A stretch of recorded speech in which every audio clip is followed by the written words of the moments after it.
So yeah, we are almost officially at the halfway point of the year, pretty much, and 2025 has actually been a pretty solid year overall for movies. There have been some surefire misfires, and we're going to get to those very soon, but there was a lot of good stuff that came out over the course of the first 6 months of the year, and I just want to do a quick... I want to make this show about the best and worst movies of the year so far, and I could wait until next week, but then, of course, next week is the State of the Reviewing Network, so I'll talk more about that at the end here, but let's get to it. Let's start off with the best movies of 2025 for me so far.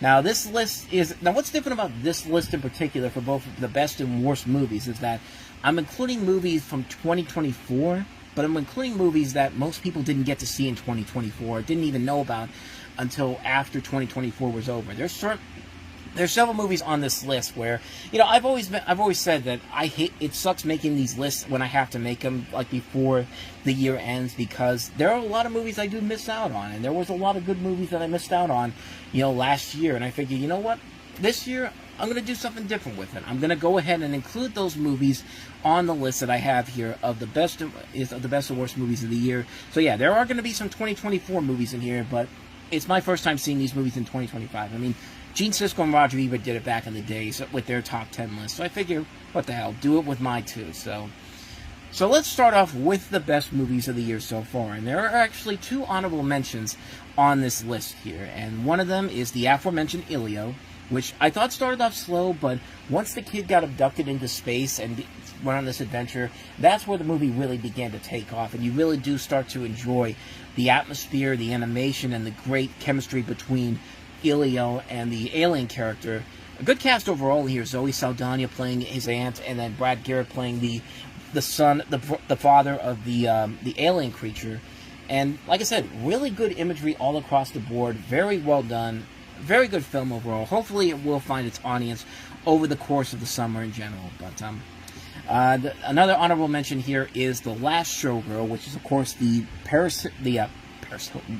Pamela Anderson redemption movie. Because, yeah, this is a movie that really shows that Pamela Anderson is really going to do everything she can to make you believe that she actually can be a really good actress.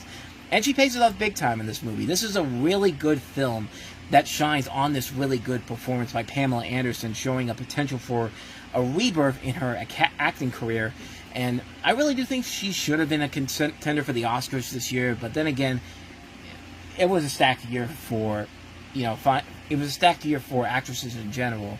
But it also had a good cast overall. Jamie Lee Curtis was pretty good, Dave Bautista, Jason Schwartzman, Brenda Song. It's a sleek, stylish, cool-looking feel. Gia Coppola really does get to show what she can do, and she's made two other movies beforehand that I really wasn't a big fan of, but this is definitely a movie where I feel like she really does get a chance to shine, and she makes it work here. This is a film that's definitely worth checking out. You can watch it on Hulu, and hopefully it'll come out on DVD and Blu-ray soon. I think it should be coming very soon, but I don't know when, but hopefully within the next couple of months. Definitely check it out on Hulu if you want to see it early, but those are my two honorable mentions, so let's just go ahead and get to now my current top 10 list for the best movies of 2025 so far. Starting off with number 10 on my list, we have Magazine Dreams. Now, if you don't know this movie, this was the film that Jonathan Majors was set to star in at the end of 2023 after he was supposed to have his big breakout year playing, who was he in? Playing, why can't I remember his name now? Who was he in Ant-Man and the Wasp? Kang the Conqueror. I should know that, but he was supposed to be it was supposed to be his year after playing Kang in Ant-Man and the Wasp, and then Creed 3. But then, of course, there was all that controversy surrounding Majors' career, not his career, but the abuse allegations that he found himself in, and of course the actors strike forced Searchlight Pictures to drop the film in general. And now, after all this time, it's finally coming out by Briarcliff Entertainment, and they grabbed a winner here because, yeah, this is a really good movie. It has Major starring as a social outcast bodybuilder, Killian Maddox, whose dream of becoming a bodybuilder consumes his entire life. His depression and aggressive tendencies consume him, and his obsession becoming a Mr. Olympia champion brings him to a complete mental breakdown. And it does show that Jonathan Majors is a great actor, and this is one of those movies that probably would have gotten him an Oscar nomination had Fox had released it. But, of course, they didn't do that because of what had happened. And It's a movie that I feel like is going to get lost in the shuffle because it's coming out early in March. And it's a shame because it is a really good movie. It's a film that works very well and plays to the strengths of this actor as a whole, and it works very well. He does give you a really good, intense performance, and in a film that is very reminiscent at times to something like The Substance, except not going into crazy body humor territory. But it is an interesting character study on this guy in general, who once famed so much, and then all of a sudden, basically he just, and then all of a sudden, like, it goes a little bit too, he takes it too far to the point where, he's ruining his life in general. It's an interesting character study. It's an impressive put together film. It's a really good movie. It's one you should definitely look for out there. It's a film that did not get enough attention. It came and went at the box office, but it's a film that's worth checking out. Definitely recommend it. Magazine Dreams, number 10 on my list of the best movies of the year so far. Coming in at number 9, we have Final Destination Bloodlines, which is one of the biggest surprises of the year, because who would have guessed the Final Destination movie entering its 6th film in the series would be up there with the original Final Destination as the best in the series. I mean, this is a sequel that doesn't feel like a cash grab, but feels like it was made by people who clearly understood and loved the Final Destination films and know what it means to make it fun. And I like the added layer of that this time it's centering around this family that's basically should not be there because the grandmother saw a premonition in the future, and premonition from the past when she cheated death, and essentially what is going on right now should not be happening. And this is just such a good, fun movie with fun, over-the-top depths, a really good storyline tying back to the past, and giving Tony Todd a great send-off as Bloodworth. I mean, this is a film that is just, it plays so well to the advances of the Final Destination series in general, and it's the second best in the series behind the original film, honestly, and it makes me excited to see what these directors will do next year. I was really impressed with what they did with it, especially considering that they had never done a previous Final Toy Boat. They had not done another Final Destination series before this. In fact, they had mostly been known for, like, the last thing these guys did was the Kim Possible live-action Disney Channel movie. Think about that. Like, they went from that to this in 16 years. I don't know about you, but that is some impressive stuff right there. And I say, let's see let these guys cook. Let's see what they can do going forward. And surely there's probably going to be another movie series down the road here, but it looks like they're going to be smart with it this time around. It looks like they're going to go back to what they did with the original series beforehand, essentially letting time pass, letting these movies stew a little bit, and then eventually go on and do another film in general, which I think we can all look forward to that down the road. I'm really looking forward to see what they do next. Final Destination Bloodlines, number 9 on my list of my best movies of 2025 so far. Speaking of movies that came out of nowhere, where the hell did number 8 come from? Starting the year off with a bang, One of Them Days with Keke Palmer and SZA starring as two friends who must scramble to find rent money after one of their boyfriends blows through it. It's a comedy that's essentially in the same vein as something like Friday. Like it feels like the Next Generation Friday, except replace Ice Cube and Chris Tucker with Keke Palmer and SZA, and made by a lot of people who haven't really done a whole lot in general before this. Lawrence Lamont is mostly known for directing music videos, and Sarita Singleton worked on shows like Central Park, Insecure, Black Monday. This is her first feature script in general, and everyone in this movie did a really damn good job. This is a really good cast. You buy into the relationship as friends between Keke Palmer and SZA. They work off each other so well. Lil Rel Howery, Cat Williams, Maude Apatow, Janelle James, Gabrielle Dennis, just a terrific cast in here. It works. It's a really, really fun movie. A lot of good laughs all across the board. There's just a lot to admire about this movie in general. They're making a sequel to this too. I really don't know for certain how. Hopefully this turns out better than is as good as the original, if not better. But it's a comedy sequel. More times than not, I think we know the direction that they go in. But I'm willing to give it the benefit of the doubt. One of Them Days, number 8 on my list.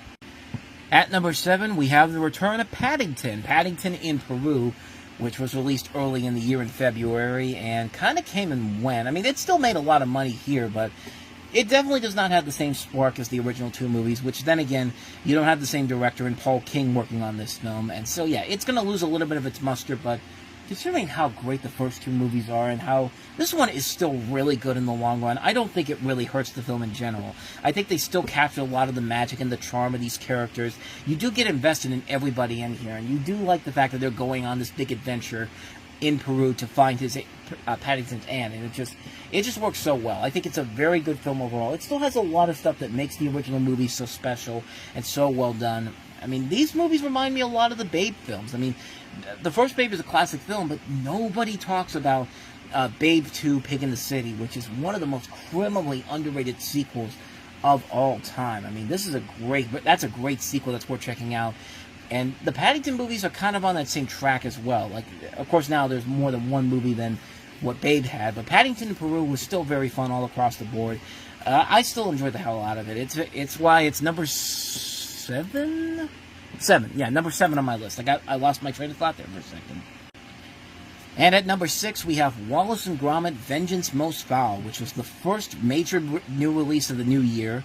And the return of Wallace and Gromit in the new adventure as basically Feathers McCrack from The Wrong Trousers, or Feathers McGraw. I thought it was McCrack, but it might be McGraw. But Feathers McGraw comes back after The Wrong Trousers. The last appearance he was in 32 years ago, and it leads into a big adventure between Wallace and Gromit and him. And it's your first chance to hear Ben Whitehead in a full feature-length performance as Wallace, and he knocks it out of the park, and the magic is still there with Wallace and Gromit, man. Like, when these two still get together, it's still a ton of fun. It's still impressive claymation. I mean, this is still a really good movie. It's not as good as Curse of the Were-Rabbit, which I still think is a great movie all across the board, but it's Wallace and Gromit, man. They have never done anything wrong, and sure enough, they don't do wrong here. This is a great film, a terrific film. Wallace and Gromit: Vengeance Most Foul. What can you say? Number 6 on the list. Moving on to number 5, and boy, this was one of last year's most underrated movies. How the hell did nobody tell me about Better Man? This is the musical biopic based on the life of Robbie Williams, the singer Robbie Williams, and instead of it being him, he's being played as an anthropomorphic chimpanzee using motion capture, and this is one of the most enjoyable musical biopics I've seen in a long, long time. And it comes from the same director who made The Greatest Showman, which has great music, but the movie kind of sucks.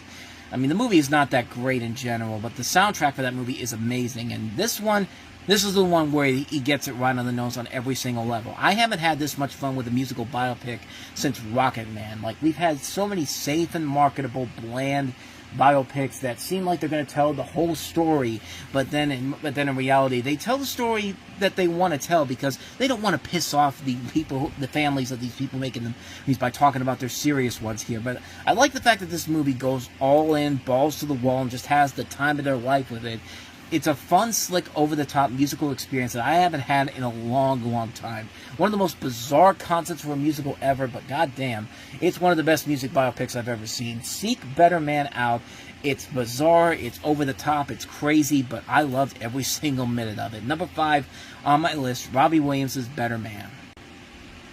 Coming in at number 4, Steven Soderbergh is back in the scene with one of his 2 movies in 2025. That is Black Bag, in which you have Michael Fassbender as a British intelligence officer who's assigned to investigate a list of suspected traitors, one of which is his wife, played by Cate Blanchett. And, this is a script written by David Koepp. You've got Steven Soderbergh, David Koepp, Cate Blanchett, and Michael Fassbender. You got a great movie here. I mean, this is one of the most slickest, stylish, and coolest looking spy thrillers I've seen in recent years. I mean, it's a story that really isn't anything too original or too groundbreaking, but when it delivers, man, it delivers really well. And I think this is one of Steven Soderbergh's better movies in general. And it just works because the chemistry between Fassbender and Blanchett just is so good. Like, that's the reason why the movie sticks so well, because you see these two playing this game with one another, and you really don't know how it's going to play out in the end. Like, who's going to be the one to crack first? Like, who's going to make that one fatal mistake? And it just works on so many levels. It's a great spy thriller. It's a great drama about marriage. It's a really, really impressively made film. That was one of those movies in March that came out and did not make any kind of money whatsoever. This was a flop, but it's a film that definitely deserves to be seen out there. Black Bag definitely is one of the best movies of the year, and definitely is one that should be sought out. Number 4 on my list of the best movies of the year, Black Bag. Number 3, another movie that was not in that I did not see in 2024, but it came out then, and that is Flow, which was, of course, this year's Best Animated Feature Oscar winner from Latvia. And, I was a little bit upset that, the Wild Robot didn't win, because that's my favorite movie from last year, but Flow is freaking amazing, man. This is a movie that this is the type of movie that I wish more studios would make. An animated movie where there's no dialogue, and you follow this one cat just trying to survive a post-apocalyptic world along with these other animals as the water levels just keep rising and rising. And it's just such a fascinating movie to see. And like you wonder, why did this movie win you wonder yourself, why did this movie win Best Animated Feature? It doesn't really seem like there's a whole lot there to really give it that edge or something like that. You really need to see this movie to admire the genius and the beauty of it. It is one of the most awe-inspiring movie-watching experiences that you will ever have with a film. It doesn't matter if you're not a big animation lover. This is the reason why animation is so important and so special to people, because animation makes this one of the more enjoyable movie experience. Makes this such an enjoyable movie experience that I don't think live action could really do with this per se. And it's funny because this movie feels like the big screen adaptation of that. There was a video game that came out not too long ago called Stray, I think it is. It's the game where you play like a cat, and it's the same type of story where you have a cat that is in this walled city populated by robots, machines, and mutant bacteria, and you go on this adventure. And I really do feel like that's the movie they were trying to make. It felt like they were trying to make that type of a movie, and Flow just kind of beat them to it, man. I mean, I don't think you could really make that feature film adaptation of that film, but Flow pretty much already did it for you. So yeah, it's already too late on that front there. So, but it's definitely one to check out. You can find it on streaming. It should be on HBO Max, but it is coming out on Criterion on physical media in August. You know good and goddamn well I'm going to be getting a copy of that, because this is one of my favorite films of the year so far. Flow, number 3 on my list.